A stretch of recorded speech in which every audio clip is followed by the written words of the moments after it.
Execution under constant pressure. Roach Jr. believes his IQ is sharper than the #2 pencil, but he'll need more than wit to withstand Davis's precision and power. Round number 1. And the big question here, Mo, and I think we all want to see, is if Tank Davis is going to start fast. We know the answer. I know. If you want to look for some areas Roach thinks he has advantage, one thing he said is fighting on the inside. His quote was, "We're going to see if Tank is really an inside guy in this fight." Been well chronicled. First 3-4 rounds. Davis downloads that data like an AI-generated knockout artist. And for Roach, it's going to be up to him to, does he elect to take the fight to Davis? Does he wait for Davis to come to him? One thing you can say about Roach, he has never looked in better shape coming in. Looks big, looks strong. Yep. Confident, I mean. And we talked about it, Brian Custer, all of us saying, you know, for most opponents, it's like that Mike Tyson effect. You walk to the ring, dead man walking. For Roach, though, familiarity. They've sparred a lot. Yes, they faced each other in the amateurs. And Roach is a champion. He holds a title. He may not have been on this stage before, but he knows what it takes to be a champion. And tonight he wants to make history. Well, when you come back from defeat like he did in his first title bout against Jamel Herring, which he said created this persona of the Reaper, and you come back and put together the run that he has, that is a champion in form right there. Let's see, though. Familiarity has brought confidence to Roach, but too much confidence against Tank is a recipe for disaster. Knowing Tank Davis, I doubt he listened to Blue Oyster Cult's "Don't Fear the Reaper," but that's the sentiment that I'm sure he has going into this fight. 1:15 left here in the opening round, and yes, a cautious start. IQ right now from Roach. We know he's really smart, taking in data right now, trying to read Tank Davis and not trying to let Davis read him. Might not be surprised that with 2 minutes gone, Davis has yet to land a punch. Well, this is Roach kind of forcing Davis to take the lead, which is an interesting strategy. That's what we talked about. But there's that tension. You need to cut it with a chainsaw with a Tank Davis fight. It says the one on his trunks, and yeah, he is the one to sell out arenas coast to coast. He's also the one to add interesting tattoos, creative designs. How about the red letters P on the top of his forehead? Post Malone is jealous. I like what Roach is doing right now, and I know most of the opponents that David has faced the first 3-4 rounds are always, they're pressuring, they're winning the rounds, and right now Roach putting that pressure, being smart with the pressure. Well, if you're Roach, you can't be afraid if the crowd boos. That might mean that you are controlling the terms of this fight.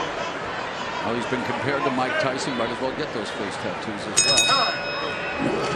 And they're to try to lure Davis into a counter opportunity. Of course, Davis knows all about making counters count.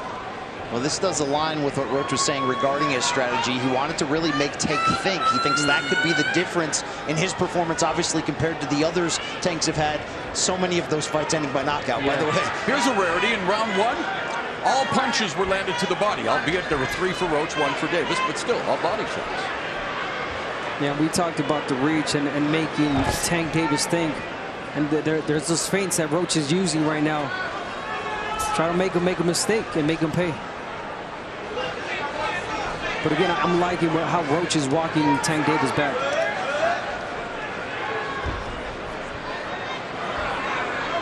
Brian, you and I talked about just this scenario. What happens when no one leads the dance? Already it's mattering. Pick it up, pick it up, pick it up.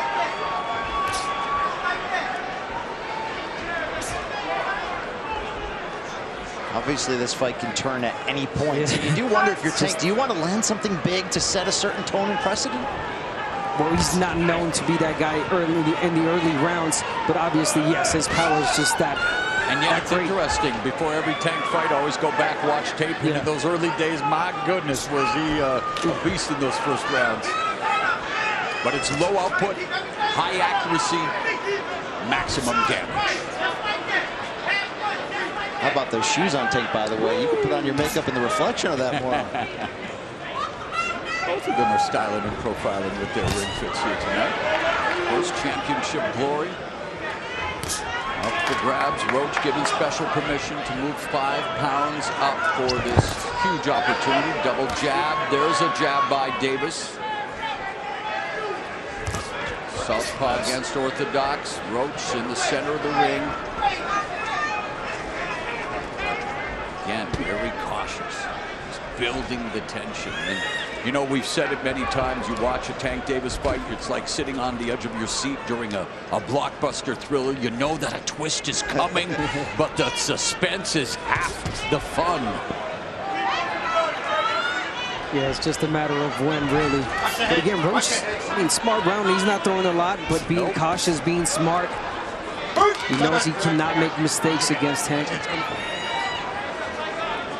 And you look at this lightweight division, of course, a new star on the rise. Another Davis added to the championship mix with Keyshawn Davis, Shakur Stevenson, Vasily Lomachenko. How about the talent? So much talent, and, you know, there's hope that they will start to mix it up. There was talk that Davis would face Vasily Lomachenko before Lomachenko pulled out and then had the back injury. But here, use your feet, use the footwork. He feels Roach's feet are already heavy. I'm just wondering, what would happen if a Tank Davis fight started in round 6? All action all the time. He's not alone in that. Let's talk about some of the great ones. Floyd Mayweather, Canelo Alvarez. And he was mentored by Floyd Mayweather. Yeah, all about that low output, high accuracy. Yeah, but you got to give it to Tank. I mean, yes, we would love for him to start fast and be exciting, but he's a smart fighter. He knows when to go in. He's reading the fighter right now. He's taking in data, and he doesn't want to make a mistake. Constantly setting traps, mentally, physically, and otherwise. Who's going to make the other fighter reach first? Yeah. Do something they don't want to first. Yeah, Tank, I mean, what fighter, but Tank does not like to get hit, and that's why he doesn't start as fast. He's waiting for the right moment.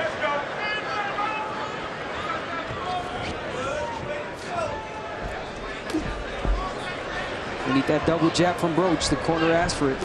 Double jab to close the gap. Just a single jab from Roach and not doing anything with it. Missing with the right. The defense on display. There's Tank Davis utilizing the instructions from his corner, Barry Hunter, utilizing his feet much more here in round 3. Good body shot there from Tank. There's another body shot from Davis. Straight right down the middle.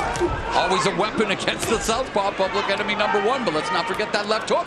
And Roach has a decent left hook. Loves to go to the body as well.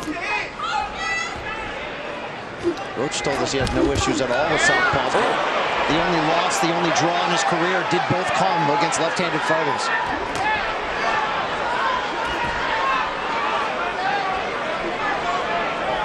So far, Roach not giving him anything. Lead left hook by Roach in the jab. Nothing there. High guard from Davis. Monitoring the situation. Trying to pick up the tells. Pick up any information that he will use as this fight unfolds. 30 seconds now left in the 3rd. There's a chopping right hand. Good punch from Roach. Yeah, really good right hand from Roach. And you got to start winning rounds. Bagging rounds. That's all you have to do. Take it round by round. Well, we saw in Tank's last fight, first 3 rounds, Frank Martin do a good job of taking the fight to Davis, having success. We've seen that with the likes of Leo Santa Cruz. We saw what Ryan Garcia, what happened when he got aggressive, got dropped in round 2. So again, it's not a catch-22, but it can be a catch-22 when it comes to fighting Tank Davis.